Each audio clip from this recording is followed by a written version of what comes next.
Hola chicos, ¿cómo están? Espero se encuentren muy bien, ustedes al igual que sus familias. Vamos a iniciar con este tema del tercer parcial, que es el poder legislativo. Ya en la clase anterior vimos lo que era el poder ejecutivo, espero haya quedado claro para ustedes.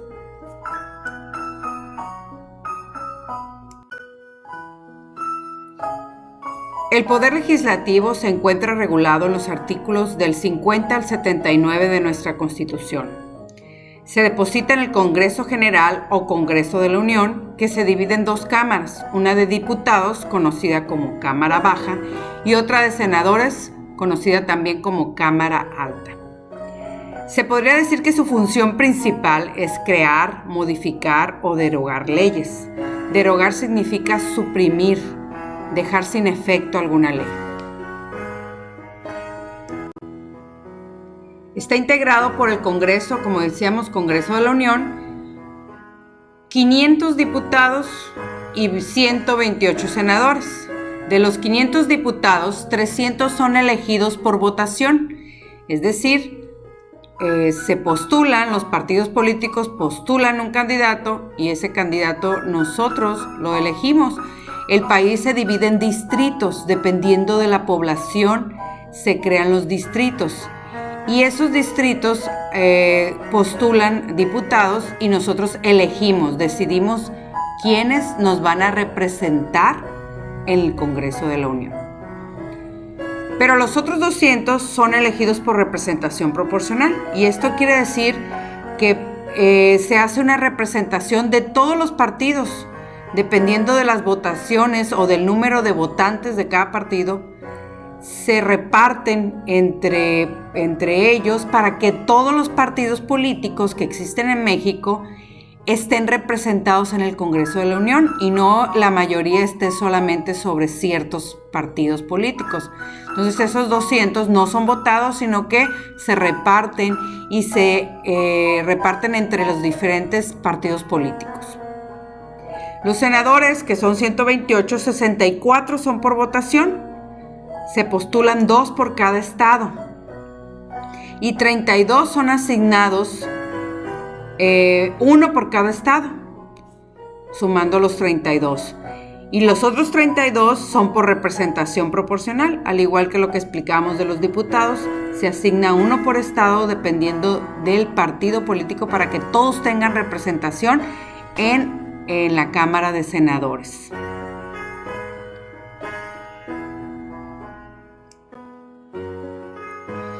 ¿Qué se requiere para ser diputado? Pues primero, ser ciudadano mexicano por nacimiento, tener 21 años cumplidos el día de la elección, ser originario de la entidad federativa en que se haga la elección o vecino de esta con residencia efectiva de más de 6 meses anteriores a la fecha de ella. Es decir, por ejemplo, yo soy de Sinaloa, pero me puedo postular para ser diputada en Nayarit, por decir algo, pero necesito comprobar 6 meses anteriores a la fecha de la elección haber vivido en esa entidad o en ese distrito donde me quiero postular. No estar en servicio activo en el Ejército Federal ni tener mando en alguna dependencia de gobierno o del Poder Judicial cuando menos 90 días antes de la elección. No ser ministro de algún culto religioso. Y para ser senador es lo mismo, los mismos requisitos, a excepción de que la edad, aquí serían en los senadores 25 años cumplidos al día de la elección. Si se dan cuenta, al igual que el presidente de la República, no existe un requisito de estudio o de preparación académica para poder ser diputado o senador. Algunas de las generalidades que vemos aquí es que la división de los distritos que veníamos ahorita diciendo electorales será conforme a la población. Esto, según el último censo, se hace la división del país en esos distritos para sumar el total de los diputados o senadores que nos van a representar. Ningún partido podrá tener más de 300 diputados. Por cada diputado propietario se elegirá un suplente. Esto de los 300 diputados para que no haya una mayoría de un solo partido. Acuérdense que tenemos que tener esa representación de todos los partidos que hay en nuestro país. Y cada diputado, como dijimos, tiene que tener un suplente. Ellos entran solamente por algunas cuestiones, entrarían ya a tomar el puesto del diputado, ¿no? Los diputados duran en su encargo 3 años y podrán ser electos hasta por 4 periodos consecutivos. Los senadores 6 años y podrán ser electos por otros 6 años o otro periodo también o consecutivo, ¿no?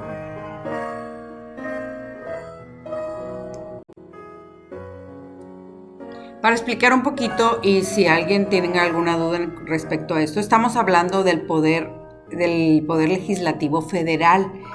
Pero acuérdense que cada estado tiene un poder ejecutivo, que en este caso es el gobernador del estado. Y él a su vez también tiene sus secretarios, también tiene sus entidades de gobierno.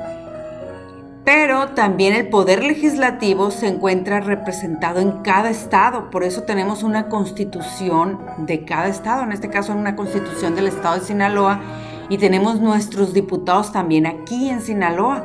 Eso se les conoce como diputados locales, y a los que están en el Congreso de la Unión se les conoce como diputados federales. En Sinaloa existen 40 diputados locales. Hay elecciones tanto para diputados locales como para diputados federales. Los distritos locales que pertenece a Culiacán serían el 12 y el 18. Y los distritos federales que pertenece a Culiacán serían el 5 y el 7. O sea, son diferentes candidatos porque unos son para ser diputados aquí en el estado de Sinaloa y otros son para ser diputados a nivel federal.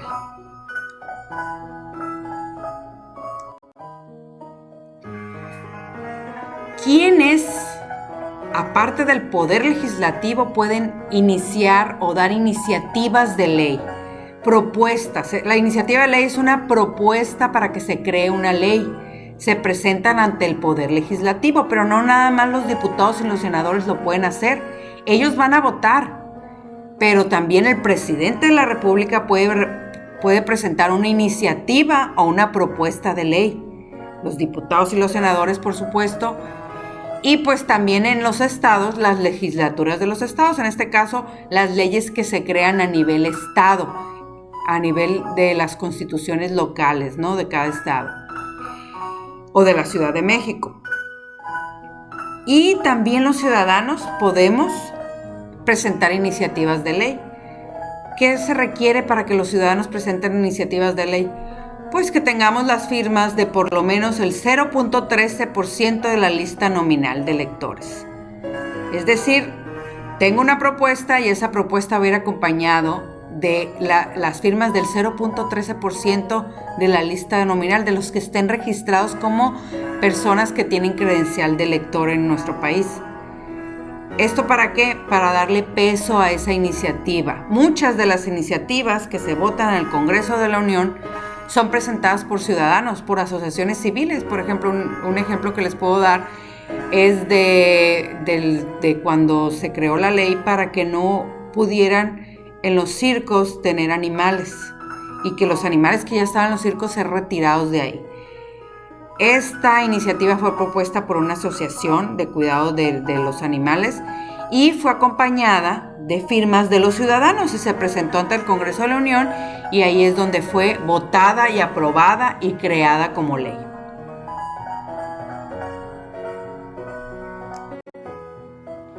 ¿Cuáles son los pasos para que una iniciativa se haga ley?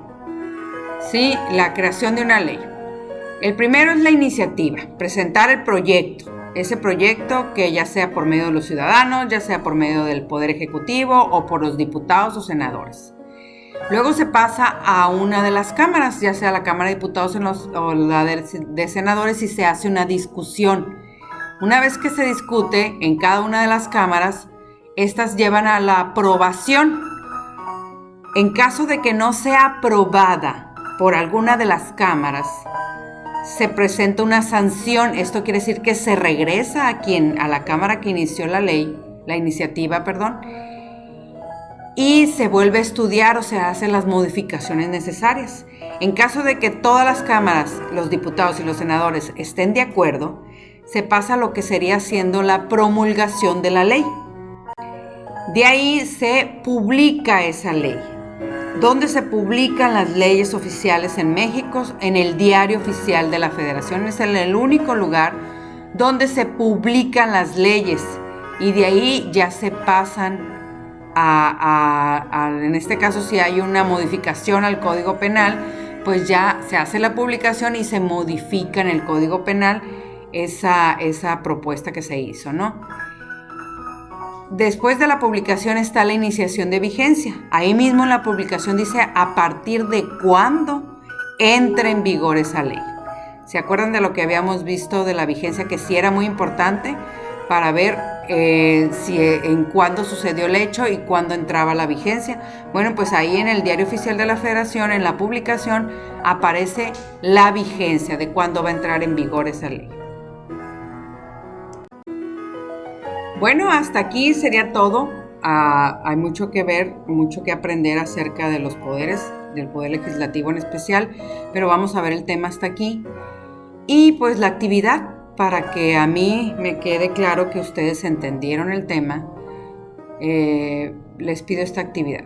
Fíjense bien, en un archivo en Word o en la libreta, van a buscar en la página oficial de la Cámara de Diputados o de la Cámara de Senadores, así buscan página oficial Cámara de Diputados o Cámara de Senadores, y ahí vienen iniciativas que ellos han publicado, que han presentado. Buscan 3 ejemplos de iniciativas de ley que se hayan propuesto en los 3 años anteriores, o sea, 2020, 2019, 2018 o hasta 2017. Esas iniciativas ustedes deberán describir quiénes la propusieron, en qué consiste. Ahí entra un resumen que ustedes deberán hacer, como de mínimo 7 renglones, donde me expliquen en qué consiste esa iniciativa que se presentó, la fecha en que se presentó y me ponen por favor la referencia de dónde sacaron esa información. Si se la sacaron de la Cámara de Diputados, pues me ponen la liga, por favor, de dónde sacaron esa información. Eso es bien importante que lo agreguen. Desgraciadamente he detectado que las tareas son un poco informales.